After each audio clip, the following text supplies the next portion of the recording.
Here's Liz and Nick on Talk 94.5. Good morning. And oh my gosh, has it been an amazing morning because of all of you.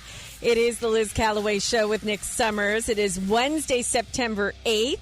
It is the day after the Astor Theater fundraising event where James Stevens III partnered with Don Bound from Red Hats America, Horry County Republican Women's Club, the American Conservative Voices, and us, Talk 94.5, to raise money to build a tiny home for a homeless veteran for the Veterans Welcome Home and Resource Center in Little River. Now, last night, unbelievably, you all who came there and the generosity of the performers and the workers there at the Astor Theater and James Stevens III, we raised $14,180 in just one night. Yes, Scott Dillabon is ringing my bell. And then what happened was I said, hey, we're $970 short to building one of these homes. They're $15,000 each. The Veterans Welcome Home and Resource Center has pledged $2,500 towards each $15,000 that is raised because it literally costs $17,500 to build a home.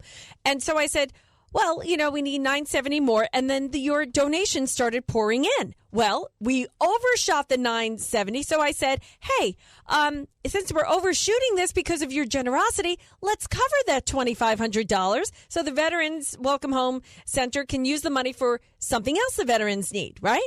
Then you guys kept coming in with the money. Larry from BurgerFi, another $1,000. I mean, the money just keeps pouring in. We were sharing the address on our text line. I put all the information now on our Facebook page. You can share it. It's actually a link to the PayPal account. We've way overshot that extra $2,500. Now we're on the way to building a second tiny home. And so your donations just keep pouring in. And I cannot thank you enough. The love the veterans are going to feel when they find out all that you are doing and how much we appreciate them. We have Scott Dillabon here and his dad. Callaway, Nick Summers, shaking up your wake up with news, opinion, and insight every weekday morning on Talk 94.5. 6:07 on the Liz Callaway Show with Nick Summers. It is Thursday morning, January 18th. All right. That was pretty good. Yeah. I wish we had you in I'm the all studio hyped. when we did that. You could have. Ow! Yeah. I don't know where that came from. I don't either. I just felt like, you know, what's that guy's name? Dean. Who? That guy. Who? Was like, woo, woo, woo, woo, woo. And then we're going to Michigan and Pennsylvania. And we got it. Howard Dean. Howard Dean. The scream that ended his career, and it was his own. It's so stupid. Yeah, I know. Why would that end someone's career? Because it made him look maniacal. I mean, but you have to remember, Overton window. Oh, now that would be normal. Yeah, I guess so. I mean, he was excited. He was like, and then we're going to go. And then we're going to go. And he got excited. And they canceled him for his happiness squeal. He squealed. Here it is. Boys the can't scream squeal. that doomed Howard Dean. That's literally the. Oh my God! Really? Yeah. Hold on, that's an ad. I get an ad first. Can't wait for the ad. By the way, what? Trump is leading 14 points in New Hampshire. Oh, it was 16 like at 3 this morning. Yeah. Well, this is from St. Anselm poll. All right, hold on. So maybe he had a different poll. You know something? In Iowa, too. Yeah. If you had told us 1 year ago that we were going to come in third in Iowa, we would have given anything for that. And you know something?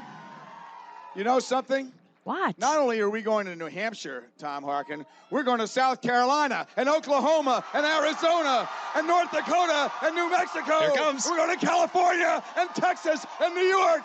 And we're going to South Dakota and Oregon and Washington and Michigan.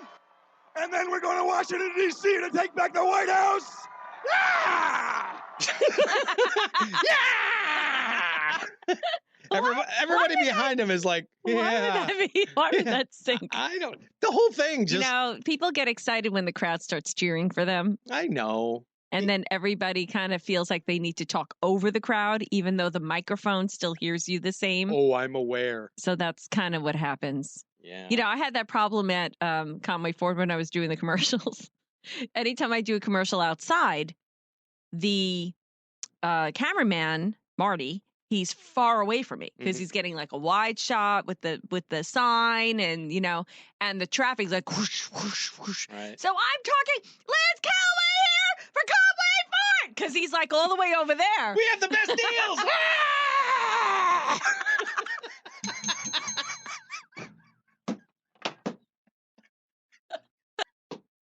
That's how it was. I know. Because he was so far away. So in my mind, my voice had to reach the camera. But you know what? There was a little lavalier mic right on my lapel. But no, I have to scream so he can hear me. Hey, cameraman! Well, the thing that I wanted to ask you about that was that I remember you being asked the question, did you ever see underage women in the midst of Jeffrey Epstein and seeing any of those sexual transactions being made and being present during any of that? Of course not, and I would have left immediately. Look, I was with Jeffrey Epstein just like the president of Harvard was, the provost of Harvard was, David Gergen, Stephen Jay Gould. He was always in the presence of the most prominent people. He had an office in Harvard Square. He held seminars. I never saw him in the presence of anybody who was even close to being underage. I never saw a nude picture. Alan Dershowitz's new book is Guilt by Accusation. You gave us a lot more time than I initially asked you for, and really appreciate it, Alan, for you joining us. Well, you're a terrific interviewer, so I very much enjoyed being interviewed by you. Well, thank you. Be nervous. You're a great interviewer. Thank you. We'll be right back on Talk 94.5. American Dream Flooring. Yes, if you're dreaming of a floor, how about an American-made floor? Well, that's what American Dream Flooring and Tile is all about. They're at the corner of Highway 17 Bypass and Glens Bay Road in the Food Line Shopping Center. Stop in and see Craig the Floor Guy. He'll guide you all around the store, show you all the different things that they offer, all different types of tile for your floors, walls, backsplashes, countertops, hardwood floors, laminate flooring. He'll give you a lesson on how all these floors will do in your home, in your lifestyle. And choosing the right floor is everything. And then, of course, it's all about the color. Craig, the Floor Guy, will have your home measured and give you an estimate. They also do, while he's at your house, you might as well have him measure and give you an estimate for a kitchen remodel, even if it's partial, or maybe a bathroom remodel. Yeah, they do that too. Find out more. Go to AmericanDreamFloor.com. The right local morning show right now. All right, it is 7:06 on the Liz Callaway Show with Nick Summers. So I did watch that speech, and it was a little long, of Vivek Ramaswamy speaking at the Trump rally in New Hampshire. And it was early on. They introduced Trump, and then Trump brought up Vivek. And, of course, Vivek said all the great things. He did seem very presidential.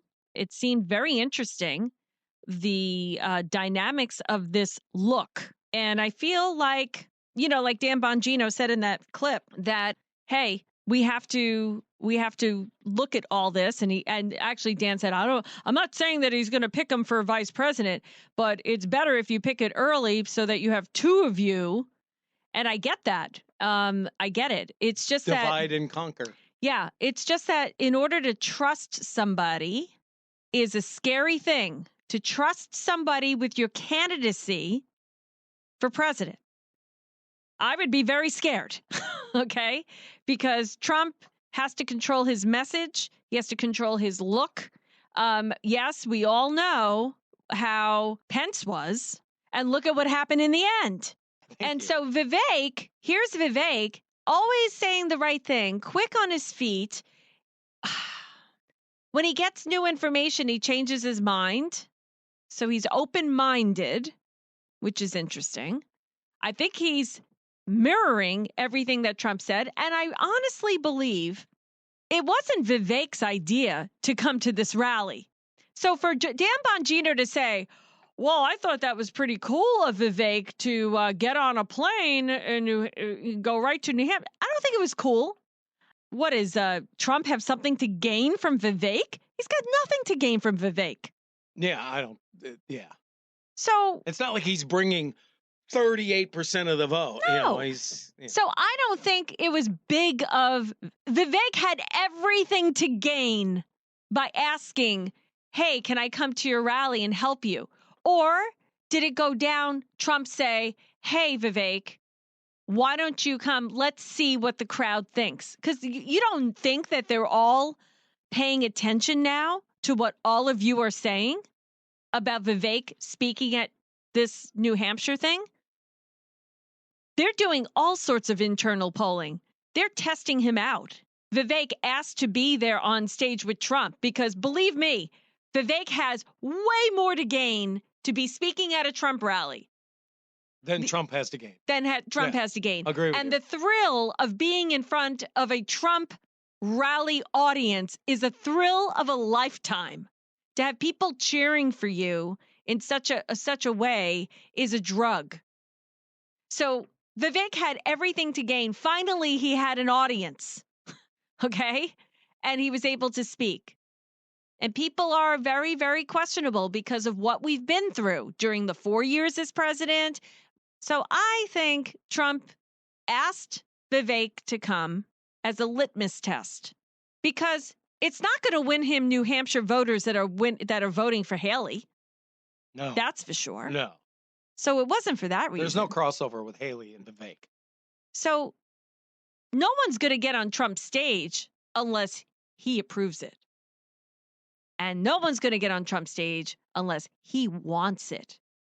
And no one's going to get on stage unless Trump invites them, especially a former candidate. Quick question here. I just played the full speech from Burgum when he endorsed him on the Iowa stage. I played bits of what Vivek had to say and what Trump had to say about both Burgum after that in Iowa and Vivek in New Hampshire.